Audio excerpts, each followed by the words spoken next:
నమస్తే, welcome to YOYO TV. Pawan Kalyan జాతీయ రాజకీయాలపై ఫోకస్ చేస్తున్నారా? బీజేపీ అధినేత ప్రధాని మోడీ దృష్టిని ఆకర్షించడానికి సమయం వచ్చినప్పుడల్లా వేదికల్ని అనుకూలంగా మలుచుకుంటున్నారా? జాతీయ స్థాయి నేతలతో సైతం మాటల దాడికి దిగుతున్నారా అంటే అవుననే చెప్పాలి. జనసేన అధినేత పవన్ 2014 నుండి మోడీతో మంచి రాజకీయ సాన్నిహిత్యాన్ని కలిగున్నాడు. ఇద్దరి మధ్య మంచి రాజకీయ అవగాహన కూడా ఉందనే చెప్పాలి. 2024లో ఆంధ్రప్రదేశ్లో జరిగిన ఎన్నికల్లో టీడీపీ, బీజేపీ పార్టీలను ఏకం చేయడంలో పవన్ కళ్యాణ్ కీలక పాత్ర పోషించారు. అక్కడ కూటమి విజయానికి పవన్ కీలకంగా వ్యవహరించారు.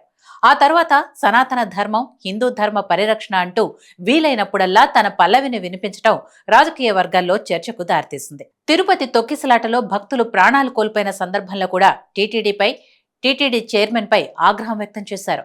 ఆయనతో జరిగిన దుర్ఘటనపై క్షమాపణలు చెప్పించాడు పవన్ కళ్యాణ్.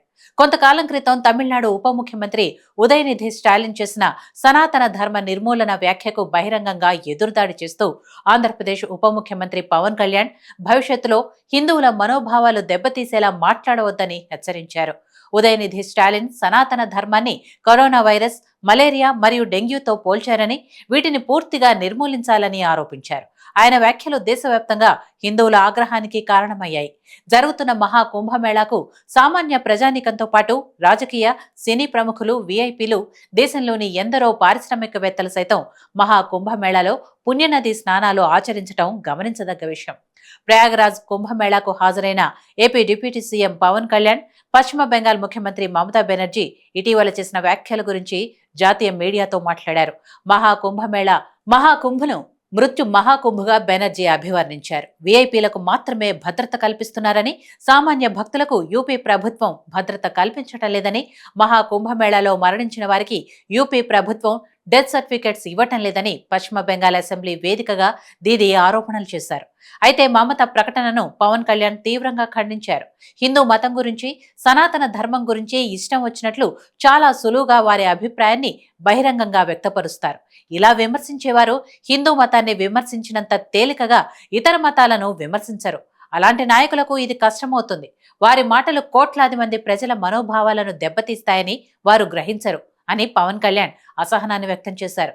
కుంభమేళాలో జరిగిన సంఘటనలపై ఆవేదన వ్యక్తం చేస్తూ పవన్ కళ్యాణ్ మాట్లాడుతూ, కుంభమేళా జరుగుతున్న సమయంలో కొన్ని దురదృష్టకర సంఘటనలు జరిగితే దాన్ని నిర్వహణ వైఫల్యంగా పరిగణించలేము. లక్షలాది మంది భక్తులు పుణ్యస్నానాలు ఆచరించే కార్యక్రమాన్ని నిర్వహించటం ఏ ప్రభుత్వానికైనా ఒక పెద్ద సవాలని, ఇలాంటి సంఘటనలు జరగాలని ఎవరూ కోరుకోరు. నాకు తెలిసినంత వరకు యోగి ఆదిత్యనాథ్ నేతృత్వంలోని ప్రభుత్వం కుంభమేళాను అద్భుతంగా నిర్వహిస్తోంది. అనుభవజ్ఞులైన సీనియర్ రాజకీయ నేతలు హిందువుల మనోభావాలు దెబ్బతీసే విధంగా ప్రకటనలు చేయవద్దని అన్నారు. అలాంటి అనుచిత వ్యాఖ్యలు తగనివి అని మమతా బెనర్జీ వ్యాఖ్యలకు పవన్ కౌంటర్ ఇచ్చారు.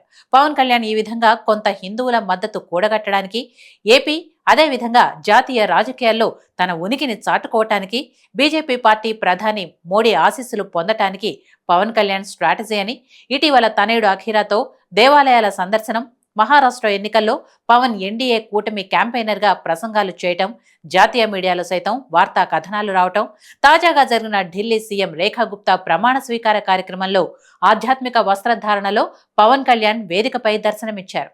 ప్రధాని మోడీ సైతం పవన్ వద్ద కొద్దిసేపు ఆగి సరదాగా ముచ్చటించడం చూస్తుంటే జనసేనాని పవన్ జాతీయ రాజకీయాల్లో చక్రం తిప్పటానికి, జాతీయ రాజకీయాల్లో ఎంట్రీ ఇవ్వటానికి ఆసక్తిని కనబరుస్తూ ప్రధాని మోడీ దగ్గర మార్కులు కొట్టేయడానికే ప్రధానంగా తన రాజకీయ వ్యూహాలకు పవన్ కళ్యాణ్ పదును పెడుతున్నారని జాతీయ రాజకీయాల్లో చర్చ జరుగుతోంది.